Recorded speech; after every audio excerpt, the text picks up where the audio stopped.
Welcome on into the Broncos Breakdown by Chat Sports. My name is Matthew Peterson, and today is my final day hosting this channel. We're making a switch at Chat Sports, and Trace Moustakas, who I'm going to introduce to you guys in just a moment, is going to take over as the host moving forward for this channel. Super excited for him and all the great things he's going to do here. But we do have a show for you guys planned, and at the end of today's episode, I put together a goodbye montage that I think a lot of you will get a good kick out of if you've been a long-time viewer of the channel. But the good news I do want to get to, because it's not Petey Sports, it's still Chat Sports, and it's all about the Broncos, is it's a trade that went down that you may not think has any implications on Denver, but I looked at it in a way where it did actually. And it's George Pickens getting traded to the Dallas Cowboys from the Pittsburgh Steelers. Because coming out of the draft, there was a lot of buzz around Dallas making a move for a wide receiver. And sure enough, that's exactly what they did.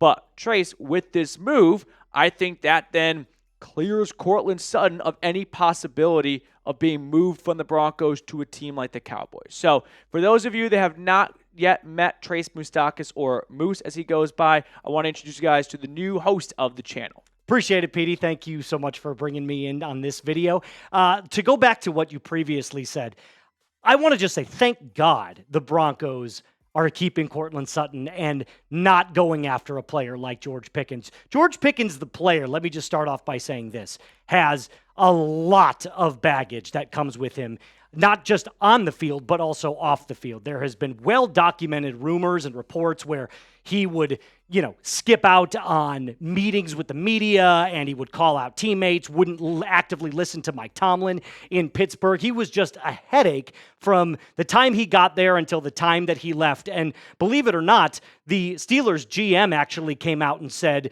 hey, he didn't even request a trade, but we felt like this was a fresh start for everybody, which is, a polite way of saying we wanted him out of the building. So I feel like this, couldn't have happened to a more deserving team of the Dallas Cowboys, who need a player of Pickens' talent because he is a very talented wide receiver. But in terms of keeping the locker room, and the quarterback wide receiver duo well gelled, I feel like that would have been a terrible fit for the Denver Broncos. I just got to think that when Bo Nix saw on his phone, oh, George Pickens traded to Pittsburgh. Oh, sorry, traded to Dallas.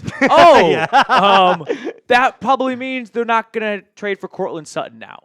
Because as a young quarterback, Nix is not brought in on high-level decisions like this. Mm-hmm. I remember at the NFL Combine, one of the reporters like, hey, it's Bo's birthday today. And Sean was like, yeah, I know. I texted him. Like, the idea of just because he is now the franchise quarterback, they're going to run things by him is a little bit preposterous, to be honest. So I'm sure Nix was able to connect the dots, and probably a lot of Broncos fans, too, of Pickens to Dallas. That means, they don't need a wide receiver. That probably means we're not going to see Courtland Sutton moved. And I, for one, am very relieved to see that, because I don't want to see Bo Nix go into year 2 and have his number 1 wide receiver taken away from him. So Pickens goes to the Cowboys. Best of luck to Dallas and whatever. By the way, I do feel like it's a good fit for Dallas because Dak likes to go deep, and Pickens is one of the best deep receivers. So when he's there in like the 7th round of your fantasy draft, just think about it. But the Broncos wide receiver room, Moose, I've had the same feeling all offseason. It's not filled with a bunch of guys who go early in your fantasy draft, but it is filled with guys who have a job and do their job well. Right? Marvin Mims is someone that can be used in a variety of ways. Devaughn Vele is hopefully this next Tim Patrick for this team.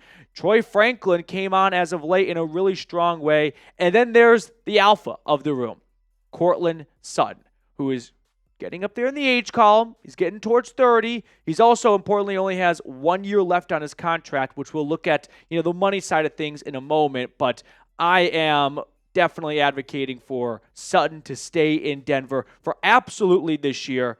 And I'd like to see a few years tacked on after that too. No, I completely agree with you. And let's not forget, they also added to this wide receiver room in the draft by selecting Pat Bryant in the 3rd round, who is excellent at the point of attack. So like you said, there's not a singular player outside of Sutton that's going to be like, hey, He's my wide receiver 2 on my fantasy team. Right. But I thought with the progress that we saw Mims make last year and the expectations that Devaughn Vele is going to get better and better, I feel like this is a very underrated wide receiver group that I feel like can have a lot of success heading into the 2025 NFL season. I mean, Denver's defense last year was nicknamed the Anonymous Crush by John Gruden. I thought that it was a fantastic nickname. The defense will not be anonymous next year. Everyone's going to know all about this defense after 2024. The receiver room might be a bit anonymous, though. And that's going to be a fun area for opposing fans to learn about every time they play Denver when they go, who the hell is Troy Franklin? And why is he screaming past our DBs?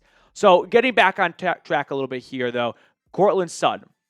Do you guys, and Trace, yourself included, think this is a player worthy of another contract extension? He got one halfway through the 2021 season.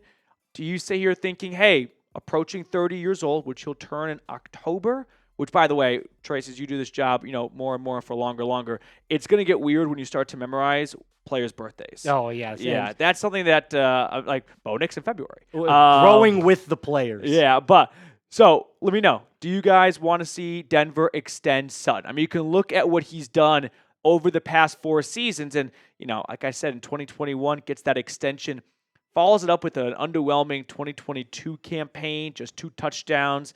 And then in 2023, good and not bad, but 10 touchdowns, terrific. 772 yards and 59 grabs, 90 targets, 3 metrics that all regressed from the previous year. But I really feel like 2024 was his best season. And that's his first year with Bo Nix. So fair to say, give it another season or 2, and 1,081 yards and 8 touchdowns could balloon up to 1,200 yards and 11 touchdowns. And so looking at the top 10 highest paid receivers in football, these guys are a lot younger and, let's be honest, better than Sutton, right? I think we can pretty much agree on this front for all these players right here in a lot of ways. You can maybe argue about like Jalen Waddle or Brandon Ayuk, but that's not what we're here to do right now. I'm trying to figure out what a good number is for Courtland Sutton, who is currently the 24th highest paid receiver. So if I'm going to backtrack just for a second, the one thing you don't want to do is with a brand new young quarterback who's entering year 2, you don't want to take his number 1 wide receiver away from him. And that's clearly the development that those two had and that connection that they established early on. So while you're not paying Bo Nix, this would be the time to make sure that a Courtland Sutton extension were to get done. And taking a look one more time at the highest paid wide receivers in the league, and Courtland sitting currently at number 24. I think there's a lot of players, Christian Kirk, Courtland's better than. Yeah, absolutely. Deebo Samuel, as a pure wide receiver, Courtland's better than. I'd rather have Courtland Sutton than Calvin Ridley. Yeah. I'd rather have Courtland Sutton than probably Deebo. I mean, with the way, when Deebo's on, I'll take Deebo over Sutton. But with the way those two guys played last season, I'd rather have Sutton. I'm thinking maybe a 2-year extension, so that keeps him here for 3 future seasons, including this year. There's 3 altogether. And you go from $15.2 million up to $19 million. Right? Kind of sniff that $20-ish million marker.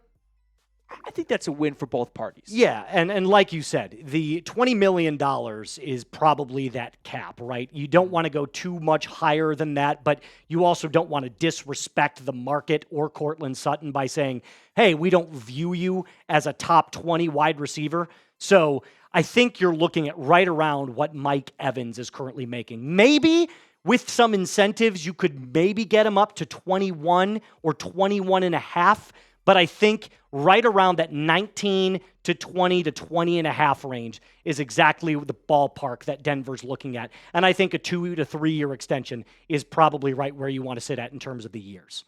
We're going to look at a montage of some of my favorite moments on this channel over the past, 4 years almost. It'll be 4 years this August. But Moose, tell everyone what they're going to be gaining in you as the new host of this channel. Well, change is never easy, and I want to say thank you to Petey for making this transition as smooth as possible. He really has not only been an excellent mentor, a great coworker, but he's been an unbelievable friend as well throughout this process. And at times, teaching the new guy can get frustrating, so I want to thank him for his patience in that as well. But if you want to keep up with your favorite team throughout the entirety of not only the NFL season, but the offseason as well, make sure you subscribe to the channel and lock us in for the best free content for the Denver Broncos on YouTube.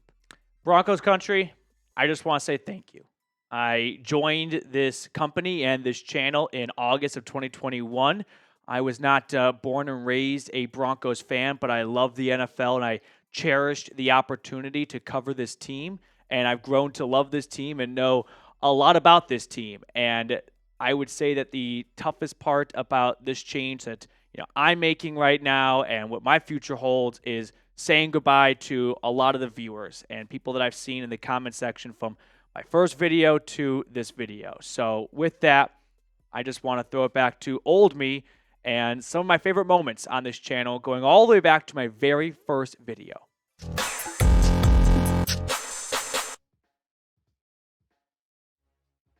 Welcome into the Broncos Breakdown. I'm Matthew Peterson, and down below, for me, it's yes, and then it's yes a million more times. This is Russell Wilson we're talking about.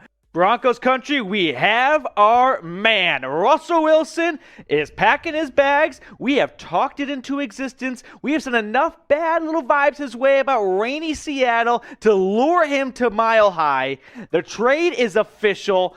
I didn't think this was going to happen, but you know what? The mountains are blue, not because they're cold, but because they're happy mountains today. Cheers to all of you watching right now that are excited that the Drew Lock era, and we're not going to bash on him, but is in the books, and we upgraded substantially to get number 3.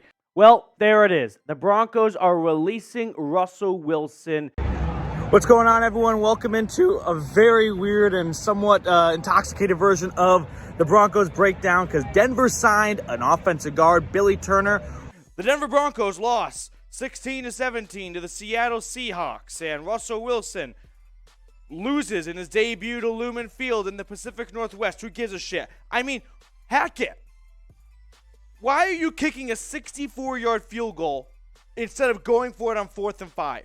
Breaking news this morning, the Broncos have relieved Nathaniel Hackett of his head coaching duties, and hallelujah. What's going on, everyone? I'm doing a quick video because I'm in London on vacation right now, but my girlfriend was purse shopping and I'd rather blow my brains out. So let's talk Vance Joseph for 60 seconds, coming back to Denver.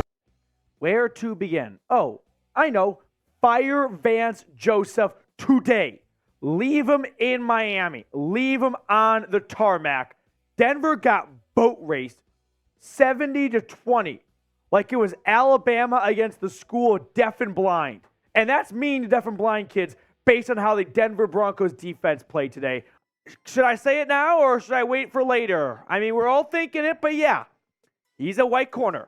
They are unicorns. And Denver's got one now. So I'm just going to get that out of the way because we're all thinking it. Rewatching all those clips, a couple of things come to mind. One, I wish I proposed earlier so I had more motivation to lose weight for the wedding a long time ago. But also, two, I felt like I could go one of two ways. Try and find clips of me making good predictions. That's not fun. You guys want to see me embarrass myself. And I did that plenty of times. So I thought, what better way than to bring up some of my worst takes? And man, was I optimistic about Russ. So with that, I thought, well, we can't exclude some of the fun moments we had from all of the watch parties. So let's take a quick stroll down memory lane once more. I hope you guys can hear me. It smells like a Chuck E. Cheese playpen in here. But we're getting ready, because when it's 31-3, you got nothing to lose. The horse mask is on. Russ heaves it. Oh!